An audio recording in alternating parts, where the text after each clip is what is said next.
주일 예배, 청년국 예배 나오신 여러분을 주님의 이름으로 환영하고 축복합니다. 5월은 흔한 말로 이제 가정의 달이라 그러잖아요. 그래서 여러 가지 또 가정뿐만 아니라 우리가 또 여러 가지 기념일들이 참 많이 있습니다. 아무튼 그만큼 5월은 내 주변에 있는 사람들 또 소중한 사람들 너무 가까이 있어서 너무 익숙해서 때로는 너무 당연하게 느껴져서 고맙다, 감사하다 그런 말 그런 표현들을 하지 못했던 사람들에게 아예 대놓고 좀 감사의 마음을 고마움을 표현하라고 만들어 놓은 것처럼 5월에는 이제 그런 날들이 참 많이 있습니다. 그래서 이런 날들을 곰곰이 한번 생각해 보면 우리 일상 가운데서 또 우리 삶의 여러 가지 관계 속에서 너무나 가까워서 너무나 당연해서 너무나 익숙해서 오히려 더 고맙다는 말을 못하고 감사하다 표현을 못하고 그걸 느끼지 못하는 또 그렇게 여기지 못하는 그런 우리들의 모습을 발견하기도 합니다. 그래서 정말 바라기는 저를 포함해서 우리가 매일매일의 일상 가운데에서 가깝기 때문에 더 소중하게 여기고 더 고맙게 여기고 또 그런 표현들을 할 수 있는 우리가 되었으면 참 좋겠지만 현실을 바라보면 못 그럴 때가 참 많이 있잖아요. 그래서 이렇게 나라에서 대놓고 고마움을 표시하라고 이렇게 여러 날들을 만들어 넣어서 모아놓은 이 5월에는 사랑하는 가족들에게 또 사랑하는 또 뭐 선생님이나 나에게 소중한 사람 뭐 부부가 됐든 뭐 사랑하는 연인이 됐든 그런 사람들에게 이 날을 빌어서 기회를 빌어서 고마움을 전하고 감사의 마음을 전했으면 좋겠습니다. 이 본문만 보면 이거랑 감사랑 뭔 상관인가 싶은 생각이 드실 수도 있겠지만 좀 배경과 상황을 알면 이 본문이 사도 바울이 쓴 건데 얼마나 감사함으로 쓴 글인지를 알 수 있을 거라 생각합니다. 바울의 서신들이 복음서보다는 기록은 먼저 됐어요. 그러니까 잘 이해하셔야 되는 게 사건 자체는 복음서에 나온 예수님의 행적이 먼저 기록되었었고 그 일로 인해서 이제 그 다음에 뭐 바울이 회심을 하게 되고 다메섹 도상에서 또 전도 여행을 다니면서 서신을 기록했지만 이 성경책이 글이 서신서가 기록되고 복음서가 기록됐던 그 순서로 보자면 이 데살로니가 전서가 제일 먼저 기록됐습니다. 사도행전 17장을 보면 사도 바울이 데살로니카에서 사역을 한 그 내용이 나옵니다. 그래서 사도행전 17장의 이제 내용을 가지고 사도 바울이 데살로니카를 갔구나. 사도 바울이 총 3번의 전도 여행, 선교 여행을 떠났는데 그 두 번째 여행 때 이 데살로니카를 방문을 했습니다. 이 마게도니아 지역에서 가장 중심이 되는 도시가 데살로니카였는데 굉장히 중요한 요충지였어요. 군사적 요충지고 다음에 이제 경제적으로도 요충지였어요. 항구 도시이기도 했거든요. 그래서 굉장히 많은 왕래들이 있었고 무역도 많이 하고 이때 당시에 가장 큰 우상 숭배는 그러니까 우리 입장에서 하나님 믿는 우리 입장에서 우상 숭배는 로마의 황제 숭배 사상이거든요. 그리스 북부 지역의 수도인 이 데살로니카였기 때문에 황제를 숭배하는 사상이 굉장히 강했습니다. 사도 바울이 데살로니카에서 얼마 머무르지 못했다라고 기록합니다. 그래서 일반적으로 성경에서는 3주야, 3주야라는 표현이 나오기 때문에 3주 정도 머물렀다라고 얘기하는데 뭐 어떤 학자는 좀 더 머물렀다라고도 이야기를 합니다. 어쨌든 공통된 이야기는 짧게 머물렀다는 겁니다. 짧으면 진짜 3주 정도밖에 안 머물렀다라고 생각을 합니다. 그리고 또 하나는 예수 그리스도의 복음을 증거했기 때문에 박해를 받았다고, 그게 굉장히 심했다라고 이야기를 합니다. 왜냐하면 이 사도 바울이 데살로니카에서 도망쳐 나오듯이 나오거든요. 복음을 증거하다가. 그래서 어떻게 보면 하나님의 부르심으로 자기가 원하지 않는 지역인 그리스 지역, 헬라 지역에서 하나님의 뜻에 순종해서 복음을 증거하면서 열심히 했는데 극심한 박해 때문에 3주 정도 아니면 3주는 아니더라도 정말 짧은 기간밖에 사역하지 못하고 복음 전도사로서 자기가 충분히 복음을 전하고 또 많은 신도들 크리스찬들을 모아서 이렇게 어떤 공동체를 만들고 뭐 충분히 좀 자생할 수 있을 정도로 해놓고 가야 자기가 좀 안심을 하고 또 기분도 좋을 거잖아요. 복음을 전하는 사람의 입장에서. 근데 그러지도 못하고 자기 목숨 하나 부지하고 정말 도망치듯이 데살로니카로부터 도망쳐 나올 정도로 탈출할 정도로 그만큼 극심한 박해가 있었던 곳이 이 데살로니카라고 한 도시였다는 겁니다. 남부 지역으로 이렇게 내려와서 이렇게 돌아다니다가 다음에 정착한 곳이 뭐 여러 지역이 있지만 고린도라고 하는 곳에 머뭅니다. 근데 이제 이 고린도라고 하는 도시는 남부 아가야 지역의 중심 도시거든요. 데살로니카랑 비슷한데 사도 바울은 여기선 좀 오래 머물렀어요. 한 1년 반 정도 머물렀다라고 보통 얘기들 합니다. 그래서 여기서 머물러 있는데 자기 동역자인 실라와 디모데도 같이 이제 뭐 떨어졌다가 만났다가 뭐 이러다가 디모데가 이 데살로니카의 소식을 들고 이 고린도 와서 사도 바울에게 알려줍니다. 그런데 신기하고 놀랍게도 데살로니카에 예수 그리스도를 믿는, 복음을 믿는 사람들이 많다는 겁니다. 또 대충 믿는 게 아니라 정말 열심히 믿는 사람들이 많다는 겁니다. 바울이 이 소식을 듣고 너무나 기뻐서 쓴 편지가 데살로니가 전서입니다. 그래서 제일 빨리 기록된 성경이 이 데살로니가 전서라고 이야기를 하고 있고, 전서는 5장인데 여기 보면 이제 그런 데살로니가 교회의 교인들을 격려하고 응원하고 또 기뻐하면서 또 주님이 곧 오실 때니까 믿음을 가지고 잘 견디고 버티라라고 하는 그런 내용을 담아서 이제 보낸 편지의 내용들인데, 1장 2절에서 10절이 이 데살로니가 지역에 복음이 전해지고 많은 믿음의 사람들이 자기가 겪었던 극심한 박해를, 자기는 겪어서 도망쳤잖아요. 그래서 자기가 충분히 사역을 못했잖아요. 그런 상황임에도 불구하고 그런 박해 가운데에서도 꿋꿋이 믿음을 지키고 믿음을 이렇게 키워나가는, 자기가 제대로 알려주지도 가르치지도 양육하지도 훈련하지도 못했던 많은 사람들이 단지 복음이 증거가 되어서, 오늘 본문의 표현으로 따르자면 주님과 이 복음을 증거한 사람들의 믿음의 본을 배워서 그 본을 따라서 믿음의 생활을 이어나가는, 그래서 너무나 극심한 박해 가운데에서도 믿음을 잃지 않고 그리스도인으로 살아가고 있는 데살로니가 교회의 교인들을 향해서 너무나 기뻐하며 감사하며 보낸 편지라는 겁니다. 우리가 만약에 바울이었다면 얼마나 속이 상하고 힘들었겠습니까? 늘 마음속에는 데살로니가가 아쉬움으로, 또 자책으로, 안타까움으로, 미련으로 남아 있었을 거란 말이죠. 자기가 한 게 없잖아요, 솔직히 말해서. 오히려 어떻게 보면 그 극심한 박해 때문에 이 데살로니가 교회 교인들이 하나님을 더 온전히 믿었을지도 모릅니다. 어찌됐든 결과적으로 자신이 한 건 별로 없고 자신이 제대로 못한 거에 대한 아쉬움과 미련과 자책이 가득했던 그 데살로니카에 어찌됐든 3주 동안 자기가 전한 그 복음이 잘 씨앗이 뿌려지고 뿌리를 내리고 열매를 맺고 있다는 그 소식에 너무나 기뻐서 너무나 감사함으로 이렇게 편지를 보낸 게 데살로니가 전서고 오늘 읽은 본문의 말씀입니다.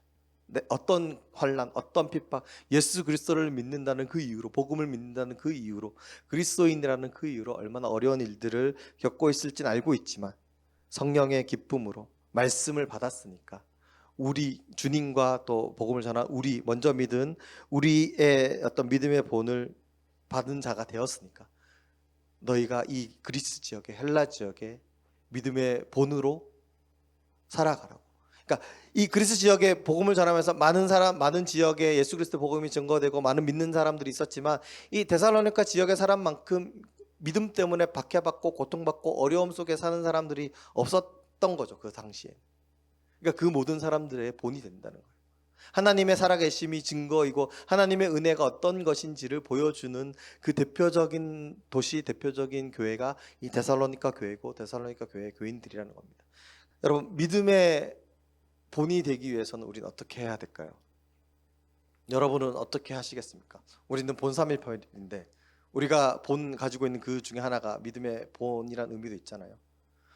여러분은 여러분의 삶 속에서, 여러분의 인생 가운데서, 또 믿음의 하루하루 가운데서 이 데살로니가 교회의 교인들처럼, 사도 바울이 이렇게 인정하고 칭찬하는 그들처럼 믿음의 본이 되기 위해서, 믿음의 본으로 살아가기 위해서 어떻게 하셔야 될까요?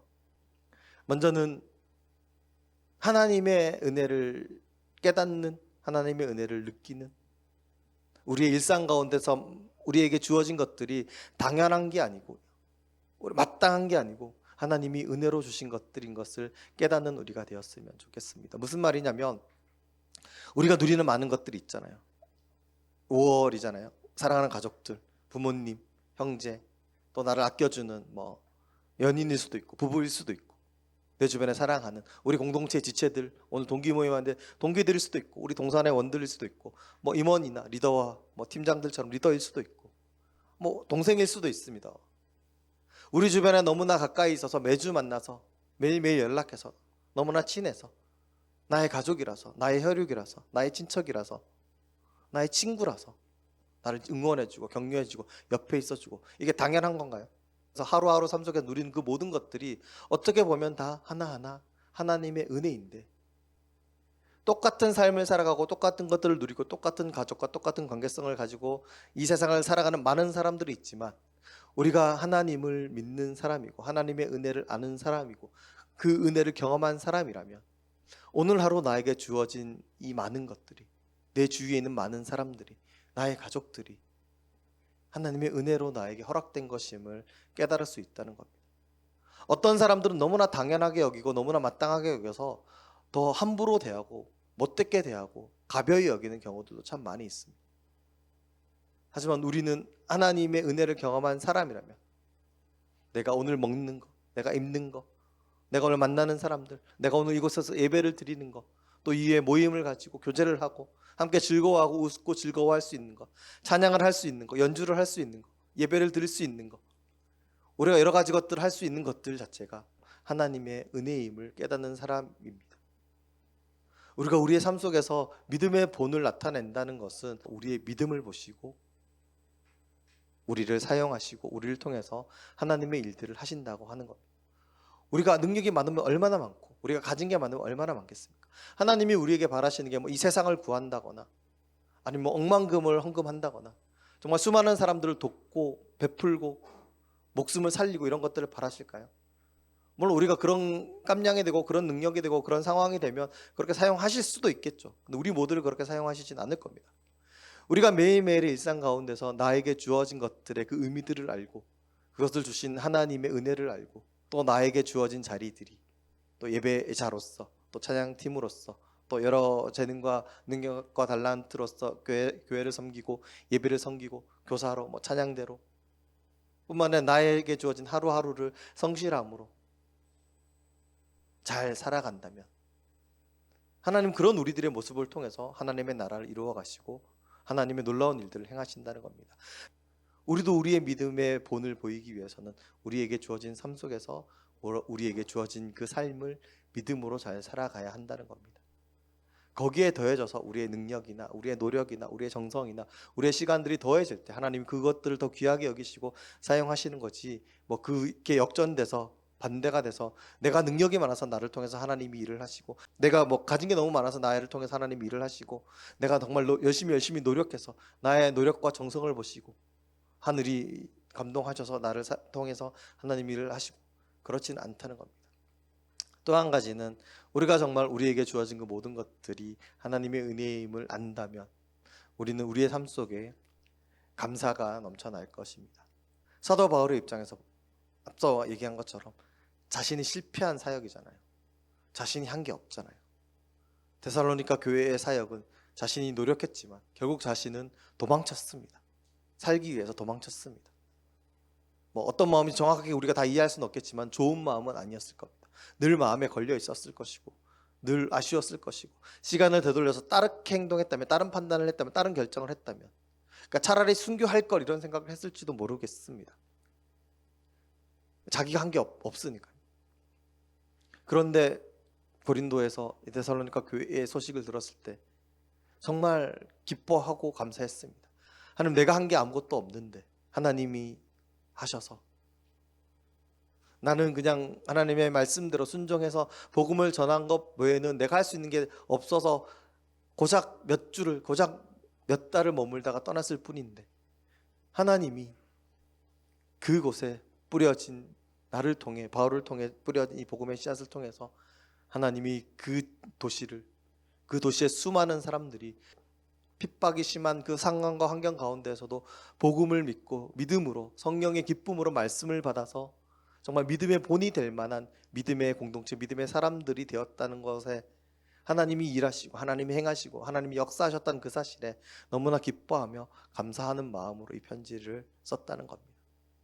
우리에게 주어진 하루하루의 삶 속에서 그 모든 것들이 하나님의 은혜임을 우리가 깨닫는다면 우리는 그 순간들로 인해서 그 사람들로 인해서 그 사건들로 인해서 우리가 누리는 그 모든 것들로 인해서 하나님께 감사하며 살아갈 수 있을 겁니다.